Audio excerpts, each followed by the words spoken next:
तेच कबूतर आतमध्ये उडत होतं. तोच कबूतर आतमध्ये उडत होता. पहिला मी विचारलो कोई है अंदर, रिप्लाय नाही काय नाही. परत विचारलो कोई है अंदर, परत काय नाही, शांत नाही. तिसऱ्यांदा मी विचारलो मी अंदर आऊ क्या, जो दरवाजा वाजवायला चालू केला. खट खट खट खट आवाज होता.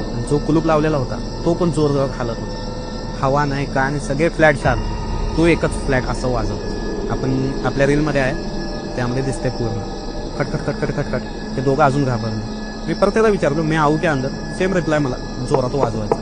आता मी आत जाण्यानं त्याला त्रास होत होता हे मला माहिती होतं. मग मी म्हटलं मी असे जाता हूं, चला जाता हूं. तर खट खट ते दोनदा आवाज. तो ॲग्री होता.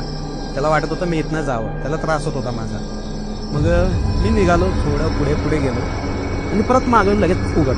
जेव्हा स्टार्टिंगला आलो होतो ना तो पायात त्याच फ्लॅटच्या समोर कबूतर एक मेलेला. त्याला पूर्ण असं मुंग्या बिंग्या लागले होते. जसा मी फ्लॅट उघडला तो कबूतर आतमध्ये. बापरे. त्या रूम मध्ये गोल गोल गोल रूम सगळं पॅक आहे. ते मेलेलं कबूतर दिसलं का तुम्हाला? जाताना दिसला नव्हता, पण जेव्हा आम्ही क्लिप चेक केला ना क्लिपमध्ये दिसलं की खाली कबूतर. तेच कबूतर आतमध्ये उडत होतं. तोच कबूतर आतमध्ये उडत होता. बाहेर बघितलं कबूतरच नाही, मुंग्या बिंग्या पडलेले दिसायला लागले बाहेर. हा व्हिडिओ पूर्ण पाहण्यासाठी बायोमध्ये लिंक दिलेली आहे. लिंकवर क्लिक करा आणि मिस्टर टॉक्स यूट्यूब चॅनलला जाऊन पूर्ण व्हिडिओ पहा.